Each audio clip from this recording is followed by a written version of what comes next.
So about 5 or 6 years ago, Jerry Seinfeld came out and said that he won't work college campuses anymore. We can see here in this article, Jerry Seinfeld, college students don't know what the hell they're talking about. And this is not something that anybody should be surprised by, but apparently Michael Kent is. So hello and welcome to The Ordeal. I am here to challenge all things woke. If you like hearing challenges to the woke agenda that has been promulgated throughout our country, the United States, and the Western world, then keep coming back. Please like, comment, share, and subscribe. I will put up videos on a regular basis, usually weekly, every few days, but sometimes I have to take a break from my day job, which we're going to talk about in this video. Just wait for that. That's going to be great. So Michael Kent here says he's a comic, magician, and smartass. Well, that last word there, that's half right. Let's put it that way. You can figure out which half I'm talking about. 5 reasons Jerry Seinfeld is wrong about college audiences. Comedian Jerry Seinfeld recently made headlines with his statements about how college campuses are too PC for comedy due to college students' lack of understanding about sensitive topics like racism and sexism. I hear that all the time, Seinfeld says. I don't play colleges, but I hear a lot of people tell me, don't go near colleges. They're so PC. I'll give you an example. My daughter's 14. My wife says to her, well, in the next couple years, I think maybe you're going to want to be hanging around the city more on the weekends so you can see boys. You know what my daughter says? She says, that's sexist. They just want to use these words. That's racist. That's sexist. That's prejudice. They don't know what they're talking about. Yeah, that's true. I mean, no, in today's culture, this is a perfectly typical response from an adolescent or young adult to point out that there's differences between human beings that are genetic in nature. You're not allowed to do that. Well, Michael says, I may not be a stand-up comedian, but I'm a comedian and magician who has performed at over 500 college campuses in the last decade, and I can say that I wholeheartedly disagree with Seinfeld's comments. Yeah, you don't know what you're talking about. You've played 500 campuses, so that's less than 10% of the number of colleges in the U.S. Here we see that there's over 5,000 colleges and universities in the United States. But you don't say anything about what you're doing at these colleges. Are you just doing your magic act? Is that what you're doing? Or are you actually doing a comedy act and it's all bland, non-offensive jokes that, a 10-year-old might think was entertaining, but anybody older than that would be like, yeah, that's stupid and lame. So, I don't know you, Michael Kent. I don't know you at all. I've never heard of you. I've heard of Jerry Seinfeld. And Jerry Seinfeld is not a good comedian. I mean, I used to watch his show on a fairly regular basis. I enjoyed the show, but it wasn't funny. And his little stand-up routines he would do at the beginning of each show, and I think he did it like at one of the commercial breaks or at the end of the show, those were not funny. Not a funny comedian. I mean, yeah, he points out some interesting things maybe sometimes about our culture, but it's not funny. Nothing against him as a person, but I just don't find him entertaining. You have to be very edgy a lot of times to make people laugh. You have to be very offensive. Louis C.K., hilarious. Bill Burr, hilarious. And both of those people are highly offensive. So number 1, Jerry Seinfeld doesn't work college campuses. While he may perform at an occasional college campus with a ton of money or give a commencement speech here and there, Jerry Seinfeld admits in his statement that he doesn't work colleges. He doesn't have his finger on the pulse of what college students are like. He's basing his opinion on a thing that college comedians love to complain about. Colleges are too PC. Well, look, if a bunch of comedians are complaining about that, maybe there's some truth to it. You think maybe? I suspect that comedians who complain about this use it as an excuse for a joke that goes over with a comedy club crowd and falls flat with the college students. Or maybe they think they're not getting repeat bookings with colleges and blaming it on the college being too PC. I can't speak for them, but I do know that there are many comedians who make a decent living from performing at colleges, and they have no problems with this issue. They know the audience and they know the gig. You have a list of those comedians? Because I got a list right here. We can look at this. Look at this. All these different comedians right here. Comedians are not allowed funny on campuses. That's Jerry Seinfeld. But Pete Davidson, we had. There's all these articles here. College campuses, Chris Rock. And this is just the first page. I could probably go on. There's this great article here, this one here, that I didn't actually read. But I mean, it has a good graphic here. Look, you see a bunch of comedians right here, 5 comedians, well-known comedians. I don't know who this Mike Kent person is. Never heard of him. Michael Kent, who the heck are you? You're nobody who's playing college campuses. Real comedians, people who've actually made it with their comedy, who are actually renowned for their comedy, they're that good, are not playing college campuses. Watered down jokers like you who think they're funny are playing colleges. So good job, Michael Kent. You made the big time, buddy. You're there. Number 2, this isn't just a college campus issue. Are college students politically correct and sometimes a little too quick to claim that they're offended? Yes. Guess who else is effing everyone? Yeah, but college students take it to a whole new level, which I'm going to talk about here in a minute. College students are intelligent, quick, and connected. Nope, and, well, maybe they're connected, but most of them probably are not. They get it. No, they don't. If you're a college student watching this and you do get it, I don't mean any offense to you, but I teach college, so we're going to talk about that soon. They know pop culture more than anyone else in the world. No, they don't. And while some of them may still have naive and underdeveloped views about socio-political issues, they know right from wrong. No, they really don't. If we're going to have a discussion about college students getting too PC to take a joke, we need to be having it about everyone. College students aren't any more politically correct than a diverse television viewing audience. There are some great debates out there about whether political correctness is killing comedy. I can see both sides of that argument. No, you can't, because there's only one side of the argument. But that's not what I'm here to write about. First of all, the example Seinfeld gave about his 14-year-old daughter is somewhat irrelevant. That's not the type of misunderstanding of sexism that would keep a joke from being funny in a college. So what would keep a joke from being accepted as funny in a college? No, Jerry Seinfeld's right about that. His daughter is overreacting, and these college students overreact. My college students overreact all of the time. Here's an example. This is insane. So all of my assignments, actually all of the assignments in the school, are posted online for the class. Now, if you want to change one of those assignments as the instructor, you have to turn the assignment off and then go in and change it. And it makes sense. I mean, you can't have the students going in there and downloading the assignment or whatever while you're making changes. So I had to make a change to an assignment recently. I changed it. I forgot to turn the assignment back on after I was done making changes to it. And I emailed the students over the weekend, get started on the first 2 assignments.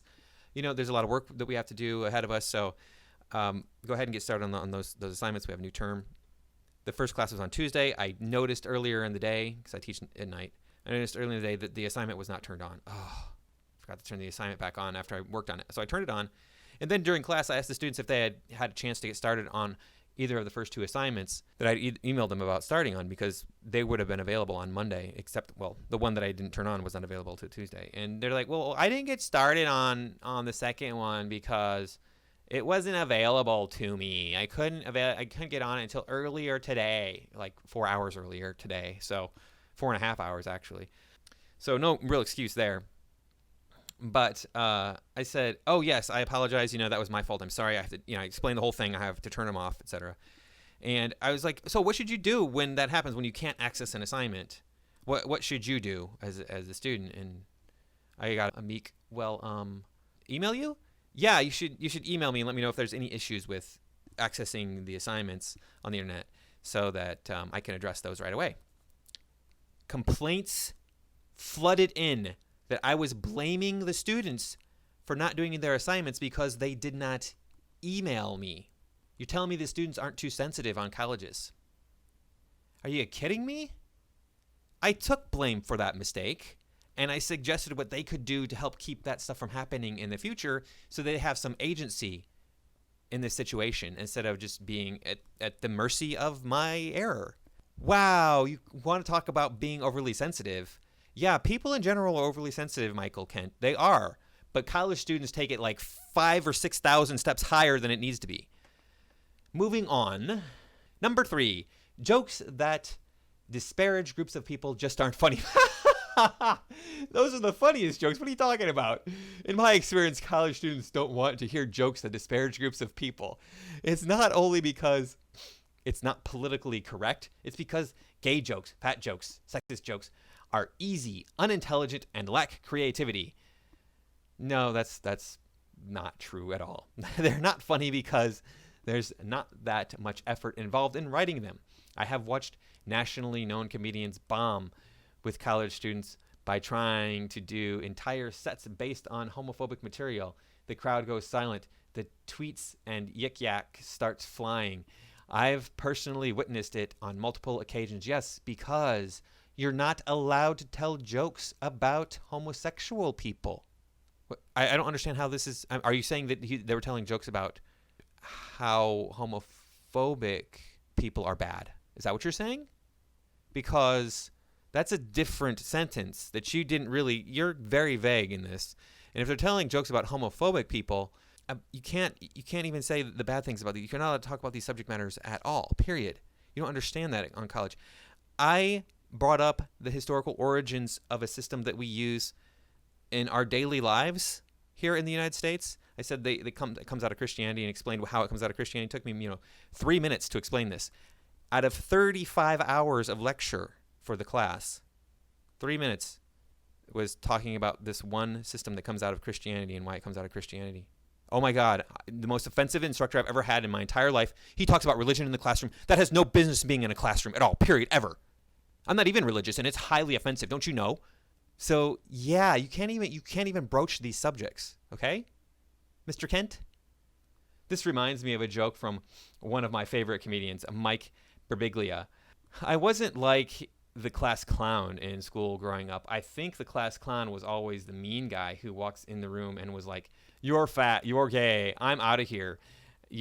I was always a little fat, a little gay. I never got along with that guy. That's a stupid joke. What the hell? Okay, I mean, I don't have the delivery, but that joke is terrible. The stuff that goes over in colleges is comedy that is relatable. Today's audiences want the person on stage to be someone they feel like they could hang out with. There's a reason people love Jimmy Fallon. Gone are the days of the comedian being the guy in the room who is cooler than everyone and has to prove it by making fun of everyone he can. That was never a thing that people liked. The thing is college students, they're so quick. All these people, these woke idiots, are so quick to turn on their own kind. Look at J.K. Rowling.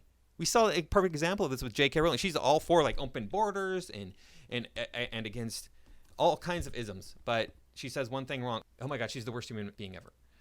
Now, before you say it, yes, I do often call a guy a wiener in my shows, but I'm very adamant about doing it in a way that makes it feel the same way it would feel if that guy were one of my best friends. Okay, I'm sure you do. I'm sure you refer to Andy Dick as Mr. Dick. I'm sure you do. Number 4. These are learning institutions, not comedy clubs. Then why do they have comedians coming to them? I'll stress again that I'm not a stand-up comedian. What I do is a different game, but I see entertainers go into the college market expecting that this is the place they can really let go. Of all places, colleges are supposed to fulfill that Animal House stereotype of anything goes, reckless abandon. It's like they forget that they're performing in a student union ballroom next to an academic advisor's office. If a joke works in a comedy club but falls flat in a college, there are many situational factors that could be blamed. No, there's one factor. College students are way too sensitive. If you're going to get a nightclub stand-up comedian to come in, you're going to get a nightclub stand-up comedian act. Political correctness may be one of them, but there are other issues to think about. In a comedy club, people are usually there with a small group of close friends. Those people usually know each other very well, and the rest of the room is full of strangers.